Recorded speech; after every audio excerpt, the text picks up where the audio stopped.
Welcome into the Sources A podcast, your go-to Kentucky basketball podcast on the KSR Podcast Network. I'm your host, Jack Pilgrim, here at, where are we? Oh, Joe Craft Center. This is cool. Steven, it's been a weird day. It's just a weird, just kind of time because we're waiting here at the facility for one Jeff Goodman and one Rob Dauster.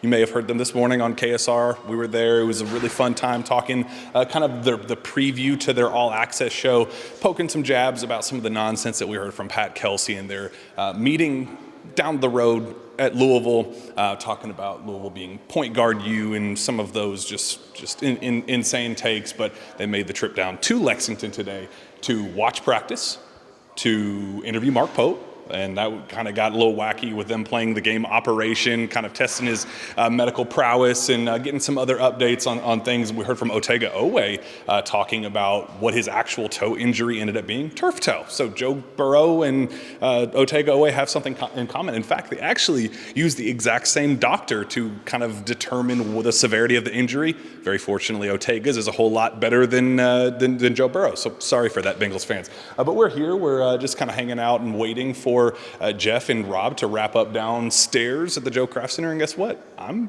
going to be the Uber driver. I'm going to be driving them down the street to the airport, and hopefully they give me a 5-star review. And along the way, we're going to hear everything that's happening behind the scenes right now. And it is kind of funny. We, in the behind the scenes all access pass that we got with the Field of 68, shout out Field of 68 now are on 3 partners with at Field of 68, we got to see a whole bunch of the practice in the background. Got to see Denzel Aberdeen making shots. Got to see the debut of Andrei Yelovich. That was a lot of fun. So we will hear, not just behind Jeff and Rob's big heads what we could see in the background. We're going to actually get their eyes and ears and what they saw and heard here at the Joe Craft Center. But until then, let's kind of just take a peek, see what the new signage looks like. We got this sacred piece of cloth. We actually heard from Mitch Barnhart at the UK Athletics Hall of Fame this past weekend that the sacred piece of cloth is about Kentucky, representing what's on the front of the jersey, and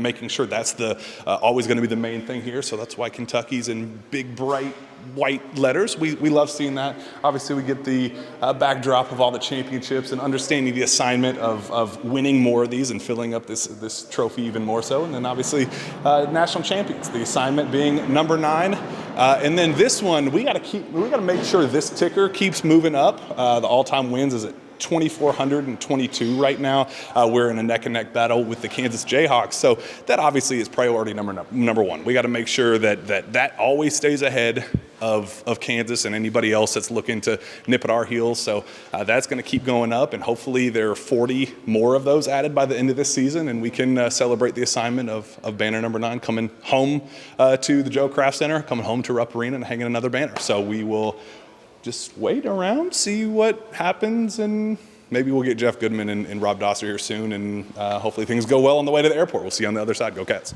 Uber services are ready to go. All right, let's go. Jeff and Rob?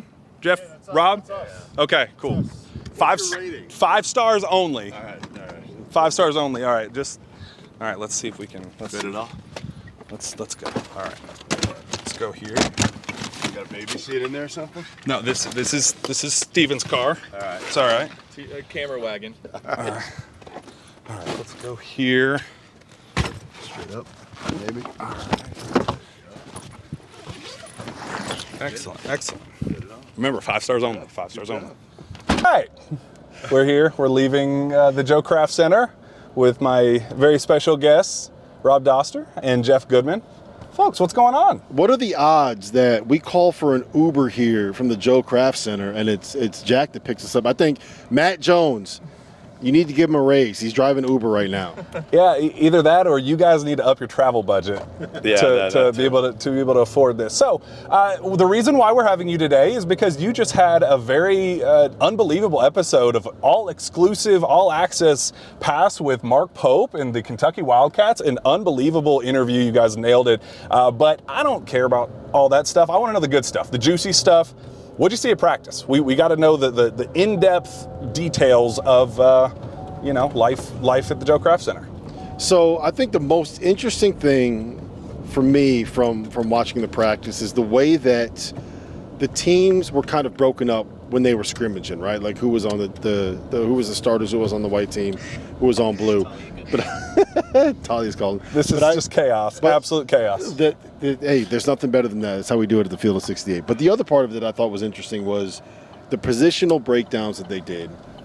They had the point guards together, they had the wings together, they had the fives together, and then they had one spot where it was Mo Diabate and Andrea Jelovic in the same position group, which to me, like everything else, you can kind of see how it fits, right? Like Denzel Aberdeen, Jalen Lowe, Jasper Johnson, Colin Chandler. It makes sense that those guys are working out together, right? You got Braden Hawthorne, Trent Noah, and Cam Williams working out together. It makes sense, right? Those guys all kind of play the same role, do the same thing. I don't think you got two guys on that roster that are more different than Mo Diabate and Jelovic, and those were the two guys that were working out together. Yeah, for me, it was Jalen Lowe. Like, I'm just watching him, and he just looked different. He looked different. Obviously, he's on a team now that can contend for a national title, Final Four, whatever. Where Pittsburgh, he was, the best player and kind of an inefficient player because he had to do too much. Now he doesn't need to, and you can see that on the court, just the way he's playing with those other guys. I honestly, Ortega wasn't on the court. He's nursing a minor foot injury. But it looked like it was Jalen Lowe's team today. Ooh. That's what I felt like watching this team. I just felt like that was the best player on the court. That was the player that's going to kind of make sure everybody's happy, make all the right decisions. He's not going to have to score, 20 a night.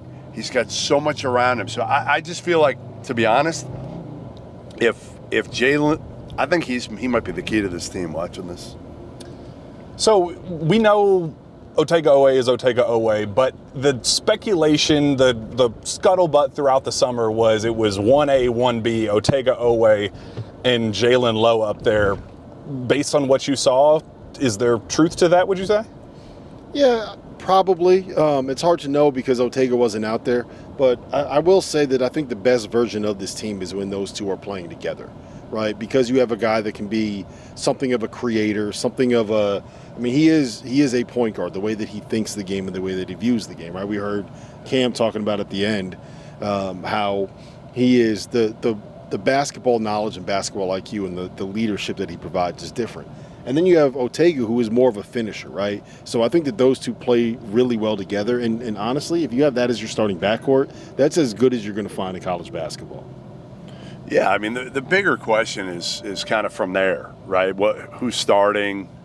Obviously, you have Jaden Quaintance, who's hurt right now, and I would be shocked if he starts the season playing. I would think he probably comes back maybe late November, early December, something like that. So that keeps Brandon Garrison happy. But, Brandon Garrison better work. He better work because, right now he's got a major opportunity in front of him. And if he doesn't take advantage of it, his minutes could be cut in half when Quaintance comes back.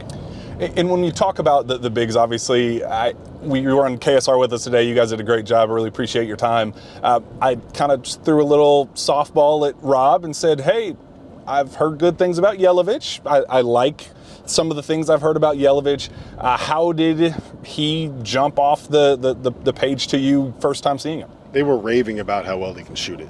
So I guess there's like a 70% club where if you shoot 70% from three during a week's worth of workouts, you're part of like I don't know if you get status or like, you get status on Marriott. Free ice cream. You get a gold star or something? Yeah, status on American. Like you might have status in Kentucky basketball for shooting 70% from three. But he's like at a 77% clip. And Pope specifically was raving about him. So he's also taller than I realized. Like he's like 6'10", 6'11". Like, he's big. So I think you're right. Putting him in that Andrew Carr role. You said that today, right?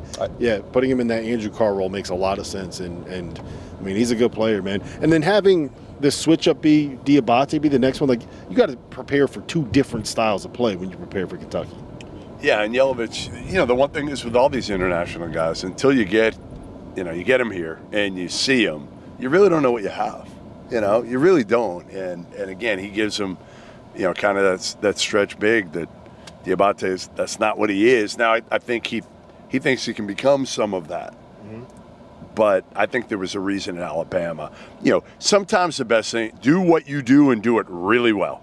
And what he does really well is bring toughness, physicality, defensive, and stay within yourself offensively. If I'm Mark Pope, I know he said this before practice started. He said, we set the record last year for threes, and we're going to break that record this year. And Rob and I both looked at each other like, I don't know. I don't know if this is the personnel to be able to do that. Again, I don't want to see Mo shooting 3-4 threes a game. Do you? No, but I don't think that it'd be the worst thing in the world if he's capable of doing that. You know what I mean? Like, it's not whether or not he makes the threes. It's the threat of him being able to make those threes that opens up everything, right? That's what makes the defense come out to him. That's what makes the defense have to adjust. That's what makes sure that you can't just have a guy sagging off him and standing in the paint for the entire time. And that's how the offense opens up. When you combine that with the fact that he's going to be playing alongside a 5-man that will be involved in the offense as an initiator, doing the DHO stuff, the back doors, like all of the way that the offense runs. Just the simple fact that he is a threat of making a three is what will make him be impactful there. Now, I heard you guys ask all the players, what's the one thing that surprised you? Name one player that has really jumped out at you.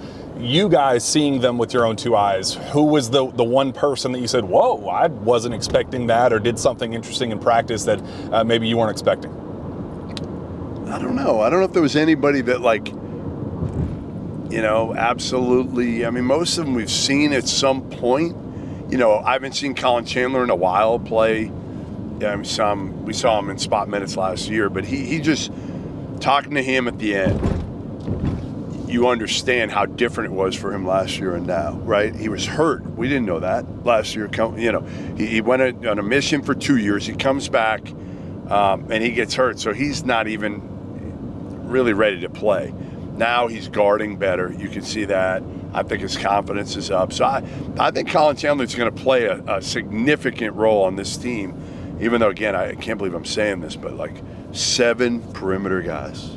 They have 7 legit perimeter guys who can play a significant role for this team. It's crazy. Well, I'll say this. The physical tools of Braden Hawthorne, he's going to take a little time to get there, but that dude, when he puts it all together and he figures it all out, that dude's going to end up being special.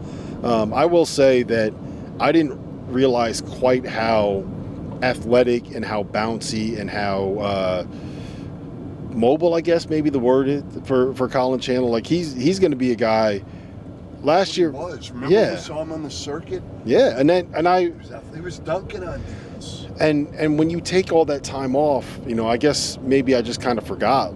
You know what? He didn't do anything athletic for 2 years, and then he came back and he had an off season where he was just trying to get back into physical shape, and then try to figure out how to be able to shoot the ball the way he was able to do it. But he looked healthy. He looked explosive. He looked mobile. He looked like a guy that could really impact. And I will say this. When we asked Colin Chandler that question, his answer was, Cam Williams yesterday in practice hit 10 straight threes in the scrimmage. Not just shooting, in the scrimmage, hit 10 straight threes. So, maybe Cam might be pretty good. Well, that's the hardest part, right? What combinations work? As we said, we think, Jalen and Ortega are going to be out there, right? I think Quaintance is going to be out there once he's healthy. I think he'll be the 5 who gets 25 minutes a game. After that, it's how do you, if you're Mark Pope, you got to figure that out. You got to figure, hey, and it might be matchup based, I don't know, but I think you're also going to want to make people have to match up to you, to your best lineup. And I'm not sure what that is right now at the 3 and the 4. And I will say this, Jack, I'm sure you're probably aware, but Jaden Quaintance, I guess that they changed the height for him, for what he's listed at. That's not a mistake. That's not inflation. It's huge. Right? He definitely grew 2 inches. He's probably put on, I would say, 30 pounds of good muscle, right? It's not like he put on 30 pounds like Jeff Goodman. He put on 30 pounds and it's in his shoulders, it's across his that dude went from being, okay, what am I missing, to oh, I get it. That is a huge human being. He's as tall as Pope. He's as tall as Pope now. I would love to see Jaden in UFC against you. I'd pay a lot of money to see that. How long do you think you'd last with him? Here's the thing, and we got to figure out where we can broadcast this because Goodman challenged Jaden to a game of chess. He challenged me. I said, I haven't played chess since I was like 16. He didn't care. He was ready to. He wanted to play me. He's ready. He's a competitor because he was ready to rip your throat out over chess in September. 4-1 against Pope. Is he going to be like the Jason Tatum, just the Boston reference for you? Is he going to be he's 16 forever the way Jason Tatum was 19 forever? Yeah, but this kid doesn't look 16. I mean, that's the crazy part. I remember I saw him first time in Rock Hill a couple of years ago in AAU. I'm like, this kid is whatever he was. What was he then? 15, I guess, 15. I mean, it's just crazy. And as I told you earlier, like, everybody raves about him, his work ethic, his maturity. You saw it, Rob. Like, just talking to the kid, he's got a way about him that I think, it'll really help them because I think he will be able to kind of sit back and take a little bit lesser role when he comes back and make sure everybody else is kind of happy, not to step on toes. Yeah, he really does seem like a kid that is going to be a good team. We talked about that today on KSR, Jack, right? Like the question, one of the questions that I have is how does that all work when you have a rotation that is set and people are expecting certain minutes and expecting certain shots and expecting certain spots in the rotation, and then you bring back this guy that could end up being a first-round pick, and you got to throw him into the mix. And after just kind of being around them today, I'm less concerned. He seems like the kind of guy that would be happier to not rock the boat than he would be to come in and start demanding 25, 30 minutes on his own. And I guess what fans will absolutely certainly want to know is back-to-back days. First day at Louisville, second day at Kentucky. Your preseason rankings had Louisville at number 6, Kentucky at number 7. Have those thoughts changed at all after seeing them in person? You're higher on one team, lower on another? Just where do things stand now ending your road trip? I mean, I put them at 6A and 6B. It doesn't matter. It's kind of, beauty is in the eyes of the beholder there. They're both really good. They're different. They're both deep, though. They are both deep. I'll say that. And they both had a lot of money to be able to build their rosters and, get a lot of interchangeable parts. But I love it. I love it. It's great for college basketball. Pope said that when we asked him about the Louisville-Kentucky rivalry. I think he likes it. And they'll both kind of buy into it. Pope and Kelsey are not Rick Pitino and John Calipari. They don't hate each other yet. And Rob, just in terms of similarities, differences between the Cards and the Cats, what does Louisville do better? What does Kentucky do better? Where do you give the individual edges? So I think that I buy Louisville offensively a little bit more, right? They have like 4 or 5 guys that are proven 40+% three-point shooters. We know exactly what Kelsey's going to try to do offensively and the way that he's going to want to play. And I think that they have more proven offensive weapons, whereas I look at Kentucky and it's like, all right, you got a bunch of guys that can guard, and Pope is going to try to teach them how to play at a certain level offensively and hope that the system will be able to maybe mask some of, I don't want to say flaws, but, they'll be better because of the situations that he gets put in.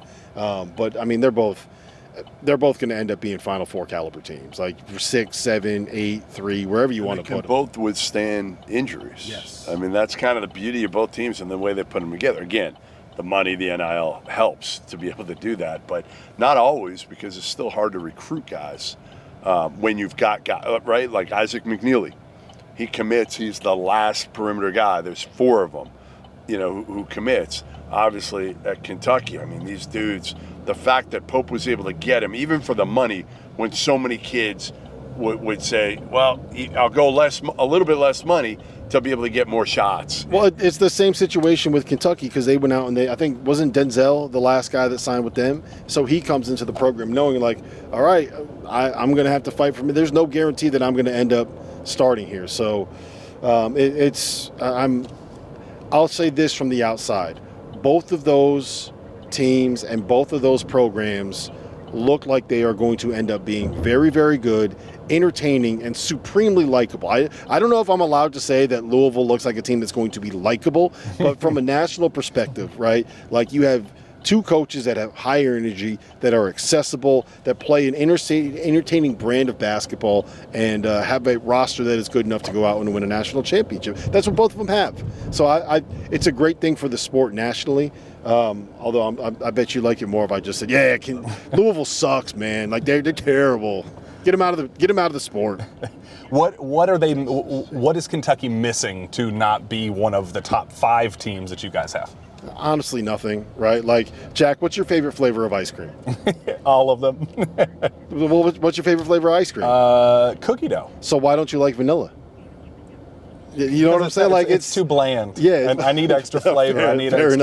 Fair enough. Like, if you want to tell me that Kentucky is the number 4 team in America, I'm not going to argue with you at all, right? I think it's Purdue is number 1, Houston is number 2, and once you get past that, anything 3 through 12, I'm willing to listen to an argument. Like, I think that Louisville, I trust teams that are a little more advanced offensively, personally, than teams that are maybe a little bit more advanced defensively, but I'm not going to argue with you if you say that Kentucky's the 3rd best team in America. Why is Kentucky going to win the national championship? When we look back in April, what is going to be the thing that said that was it? That was the one thing that we needed to see that we did get to see. They have elite backcourt play. They have one of the best point guards in America. They have a level of unselfishness, and they have a 5-man that is going to come back into the program, win healthy in Jaden Quaintance, and be the absolute game changer that you need in the middle of the year. Just so many weapons, man. So many weapons that, again, if Mark Pope can kind of put all these puzzle pieces together and figure it out, I think he can wear anybody down in America. And again, the beauty is in the tournament, it's so much about matchups. He's got an answer to everything. Yes. Like, who else can say that? He's literally got an answer to any team he goes up against, right? Big, physical, he can go that way. You know, small, quick, he can go that way. He can win a game in the 60s. He can win a game in the 90s. So I think Kentucky has absolutely everything. It was great to be here in Lexington. I mean, this car service is incredible. I mean, does this Uber guy go everywhere? I feel can I bring him to Charleston? I feel like the review is going to be like, talks too much, 1 star, dirty car. For some reason, there's a camera in my face when I'm in the backseat of this car. I feel like I have no What's privacy. happening here? This trip was, I don't know. For me, again, it's been a long time coming for me to be able to come to Lexington, Kentucky, and breathe a little bit.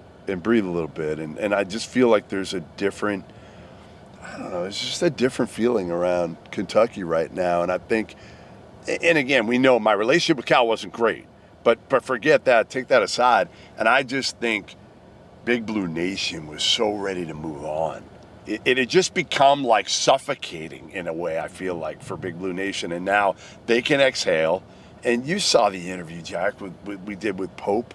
Like, is there a better dude in the country to deal with? Nobody. The guy's always smiling. He's having fun. He can, I don't know, man. Like you got the right coach at the right time. I said this same thing about Louisville and Pat Kelsey. Kentucky and Louisville both hit absolute home runs with who they got, when they got them, and especially with who they replaced. Game you're most looking forward to on the schedule, and we'll get you out of here. I mean, come on. Yeah. The one we're just talking about? We're not going to be there, which sucks. We've got a crazy first couple weeks, so we're not going to be at that Louisville, Kentucky game, but holy shit. Like, I'm going to be watching that one on TV. Yeah, he cursed again, Jack. Hey, he cursed again. We're all good. All right, we made it here in one piece. We'll get you out of here. For Jack Pilgrim, for Rob Dauster, for Jeff Goodman. We'll see you on the other side. Go Cats. You're not going to get their bags? I'll get their bags. I'll get their bags. Do it for the content. After you, Rob. Put the child lock on there? Well, yeah, we got to keep you in check. All right, let's do this. All right. My bag's a little heavy for you, Jack. Oh, I think I'm good. No, it's just it's for us, right?